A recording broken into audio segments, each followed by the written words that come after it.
Hey everyone, back again. Welcome back to another video review. This time we're going to be taking a look at the much anticipated film of the year, well, much like Transformers the Last Night, obviously. The new Thomas and Friends special, Journey Beyond Sodor. Wow. What's amazing. Incredible. So basically the film, it starts off with an amazing intro shot. And then Henry's pulling a goods train, and then because due to faulty signal, he crashes into the back of Hero's goods train, which causes Henry to crash off the side of the Vicarstown, not the drawbridge, but the little overpass bridge just before the terminus. As a result, he has to go to the steamworks. So Top Hat then tasks James to take the train to the mainland, where the train was destined for. And this is kind of the big part of the plot. Yeah, Thomas is basically on his branch line doing his thing, and then James just basically jumps out of nowhere with his passenger train and starts, being self-confident and all that jazz. Thomas gets so jealous with James and stuff, and he wants to go to the mainland and stuff. So he gets up in the morning, very early, he takes the train to the mainland. James asks where the train is. That following morning, he asks Rosie this. And Rosie says that Thomas did it, and James becomes furious. Meanwhile, Thomas gets onto the mainland, and he can't find his way to Bridlington. The Bridlington goods yard. So basically,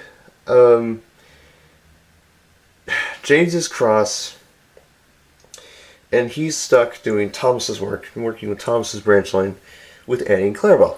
Which, it's kind of a reference to The Adventure Begins, when James was pulling Annie and Clarabelle. You know what I'm saying? And he gets frustrated and gets annoyed. So basically, the trucks give Thomas a hard time. And they end up at this canal, and this is where we're introduced to Beresford. He's a gantry crane who basically blocks Thomas's way with a boat. And he pretty much he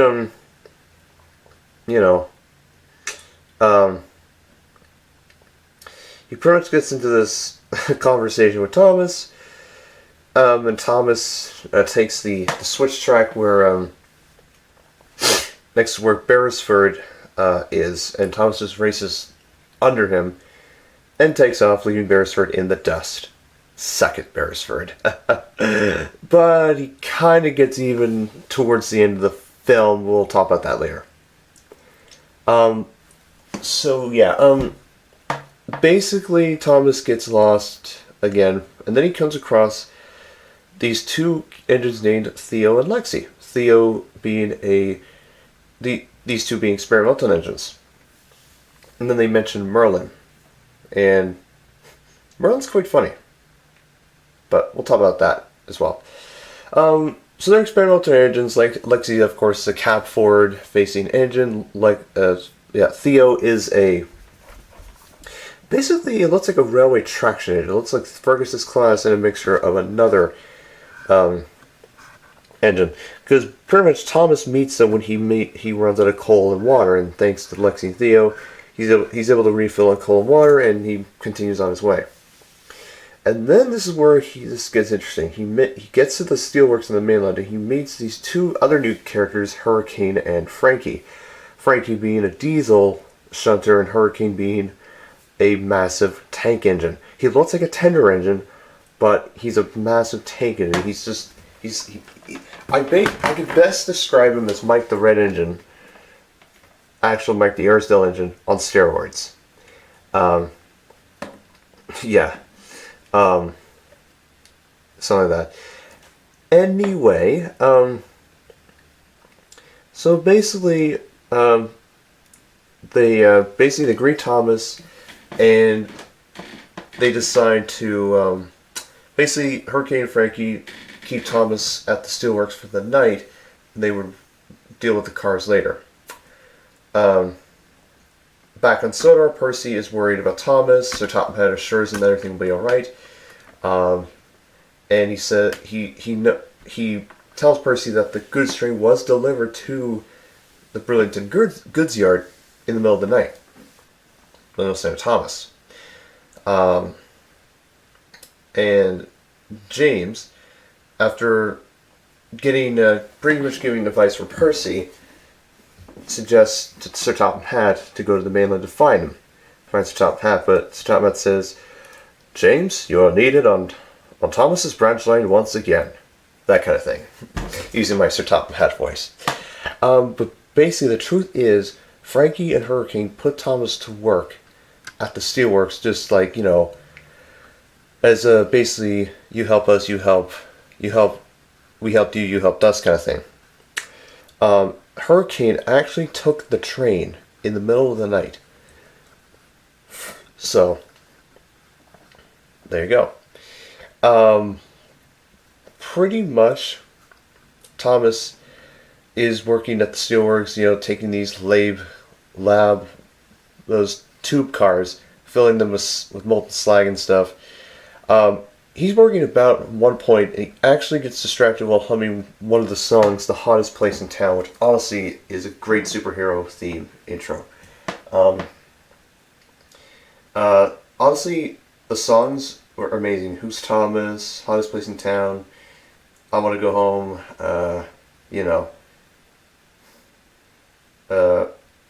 there can only be one favorite or whatever. The two variants by James and Thomas. Basically, Thomas hums "The Hottest Place in Town," crashes into Frankie's train, which spills a bunch of molten slag, and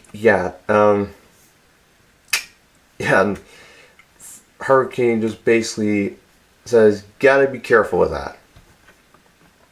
Molten slag is honestly you can't mess with it. It's not hot. It may not be hotter than the sun, but it quite feels like it. The sun is hotter than molten slag, but still. Anyway. And then, as Thomas is about to get a drink at the water tower, Frankie and Hurricane are about to leave with some deliveries of steel. And Thomas says, "Well, look, I gotta get back to Sodor," but Frankie tells Thomas that Hurricane and Frankie, those two can't really manage by themselves, which is understandable. But, this comes to a point at the end. So pretty much Thomas tries to escape, but the workmen at the steelworks shut the gates and lock them. And then that's when he tries to find a way out. He finds this abandoned siding or abandoned line. He falls off it, and then Hurricane has to tow him back onto the rails, which honestly, of the two characters, Hurricane was the more calmer. Frankie was just so uptight and just because she was so furious with Thomas, what he did and stuff. Meanwhile, all the engines are worried, and James is just basically has had it, and he takes off to the mainland to go find Thomas. So pretty much leaving everyone in the dust without notifying Sir Topham Hatt. So, honestly, Sir Topham Hatt, I will say this, Sir Topham Hatt. I'm not joking. He was completely oblivious. He was focused on his scheduling and stuff and this and that, but he didn't even know, I know, but anyway.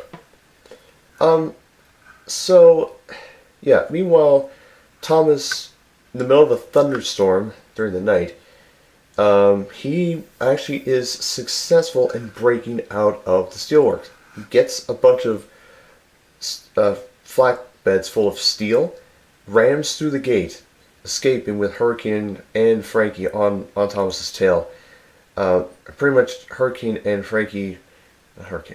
Thomas manages to switch onto the siding, and this is where Merlin comes in. We don't see him at first, but he tells Thomas to just close his eyes. as Hurricane and Frankie pass by the siding, they they don't even take into, they don't even notice, and they puff, and they manage to go back to the steelworks. And Thomas just pretty much sleeps out the night. Next day, he is back at the same location where he met Theo and Lexi. And he asks him, because basically he's trying to find a way back to Sodor. And of course, this is where the whole shabam comes into play. Meaning,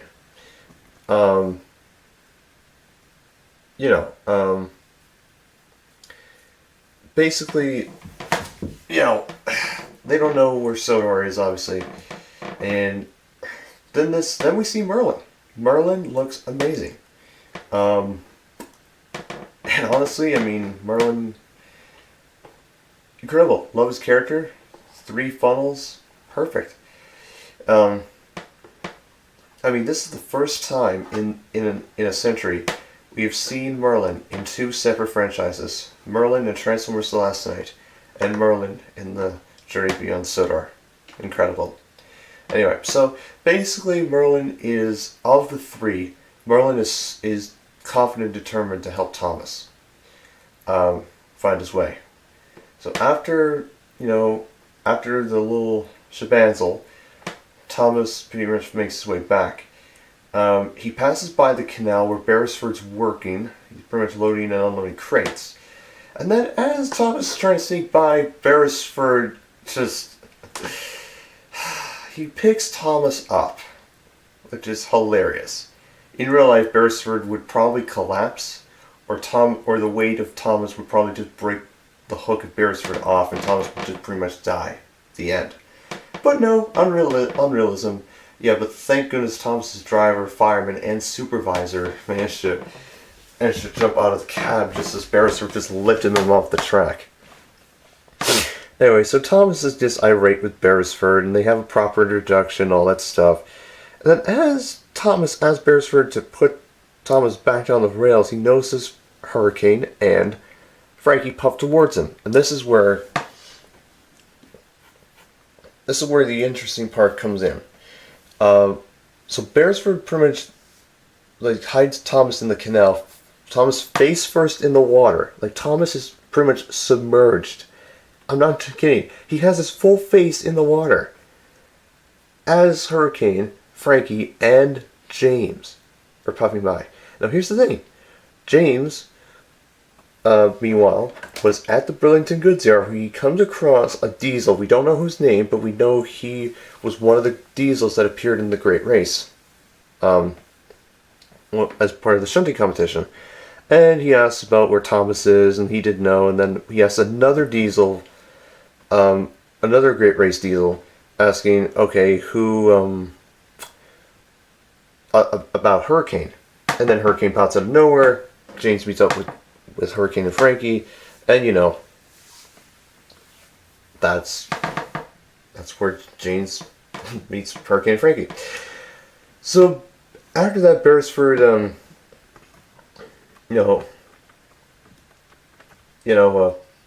pretty much holds on to Thomas for a bit, and then Merlin comes flying in out of nowhere, and Thomas explains the whole situation to both Merlin and Beresford, and Beresford then reluctantly puts Thomas down on the rails. With Merlin and Thomas meet back up with both Merlin and Thomas, meet up with Theo and Lexi, and that's when the final scene, the final battle takes place. Not final battle, but this is where the final act happens. Basically,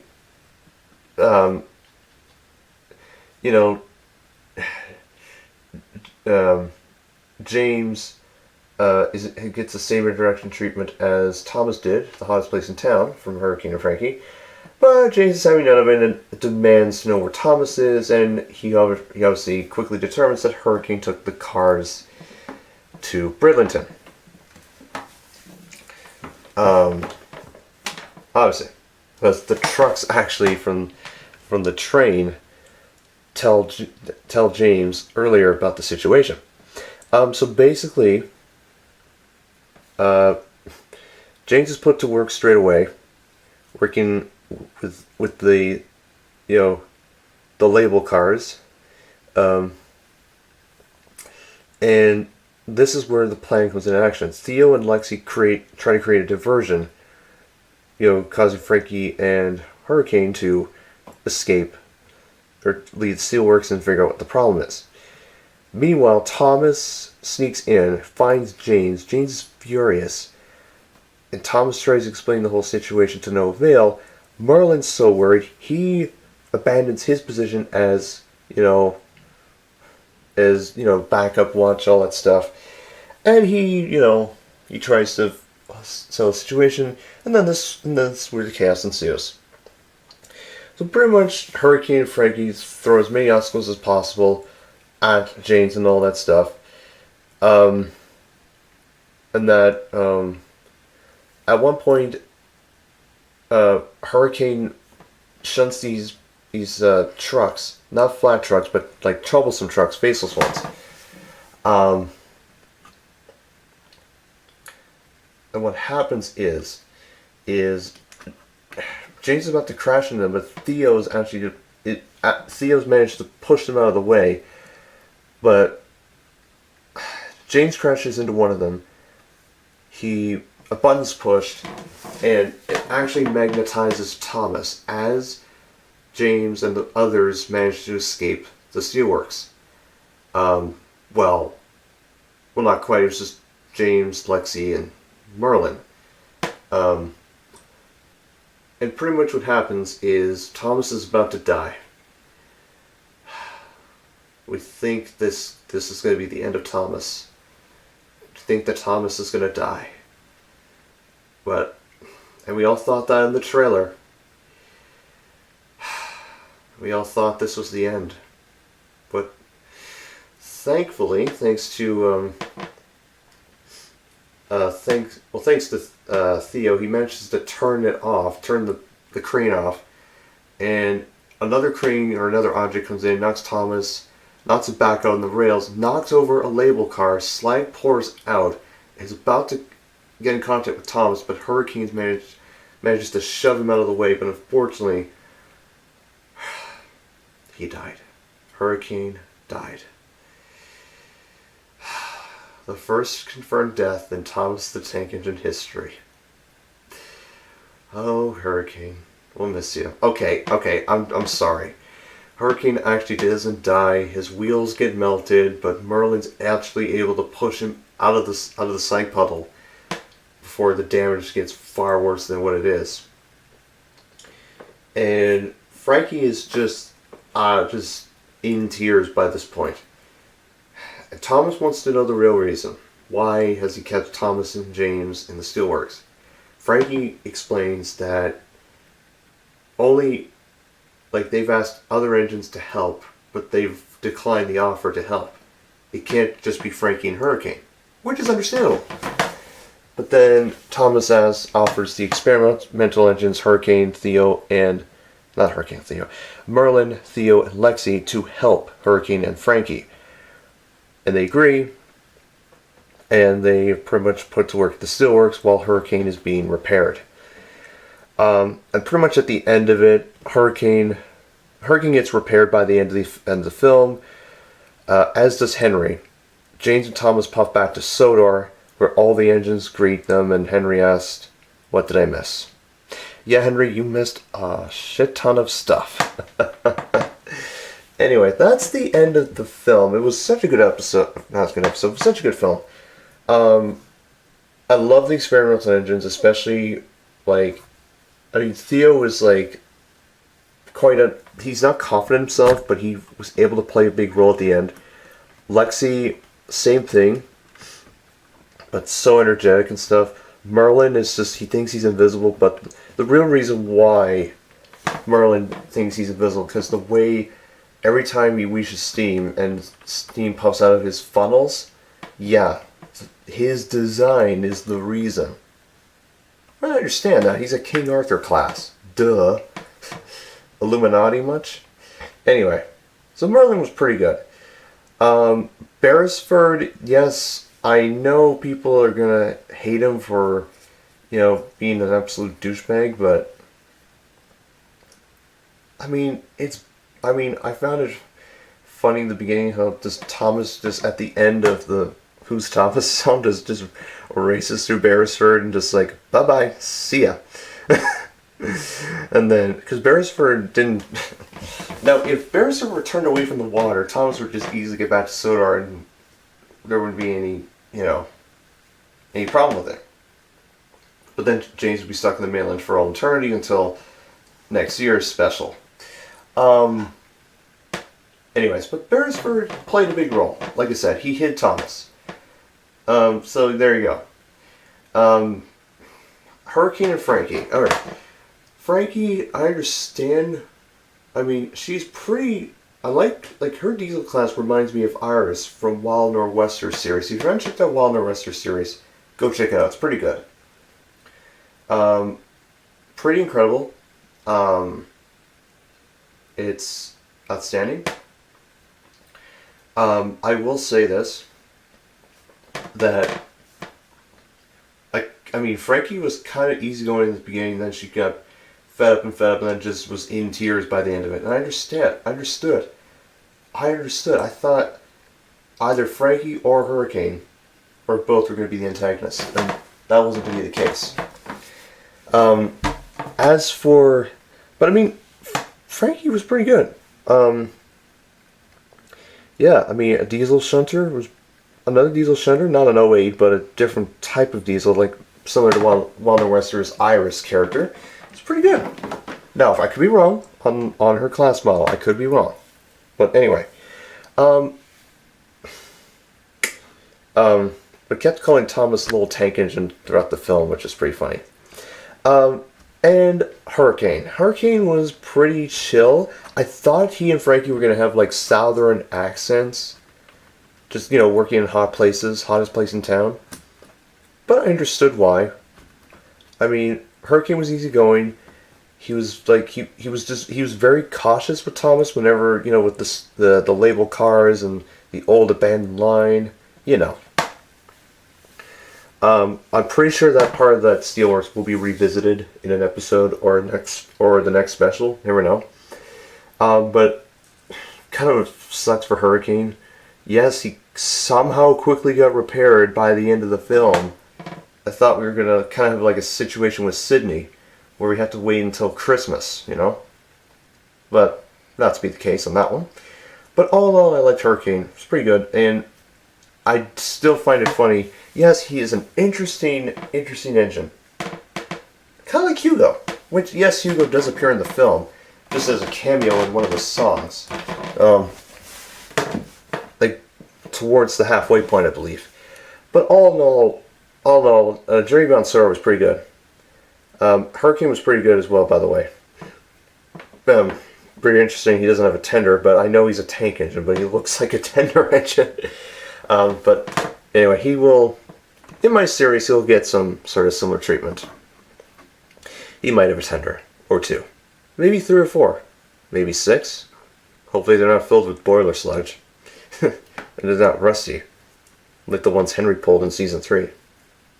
Anyway, so Hurricane was pretty good. But yeah, all in all, Journey Beyond Sodor was exceptional. I'd highly recommend checking it out. It's awesome. It's great that we got to see more of other characters, especially more character development with James. Again, the other engines, yeah, you see them cameo a lot, and they don't have much roles like the main Sodor engines.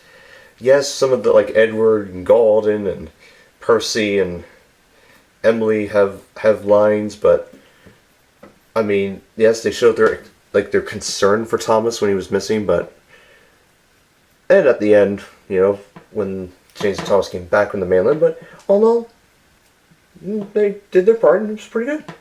Oh yeah, and Flying Scotsman does return, just as a cameo in the beginning. But yeah, what can you do? So yeah. All in all, Journey Beyond Sodor was exceptional. I highly recommend checking it out, and it's an awesome Thomas special. Sucks we didn't get to see Boko in it. He was supposed to be in Journey Beyond Sodor, and is supposed to have a role, but he didn't. Diesel 10, Splatter, and Dodge were confirmed, but they didn't show up. Maybe in Season 21 we will see them. Because we know Terrence is coming back. So hopefully we get to see more of the road vehicles and more of the classic series engines. Especially Mid-Sodor and MSR's number 2. There's like 10 of them. I know there's not 10 of them, but there's like a bunch of number 2s of the MSR, but that's another story for another time. But anyways, guys, Journey Beyond Sodor was exceptional. I would highly recommend checking it out. You won't be disappointed by it. It's just that awesome.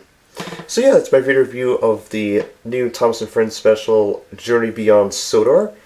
I will see you all very soon. I will be back as soon as possible with my next video, and yes, so take care, see you soon, have a good day, and I'll catch you all later. Bye-bye.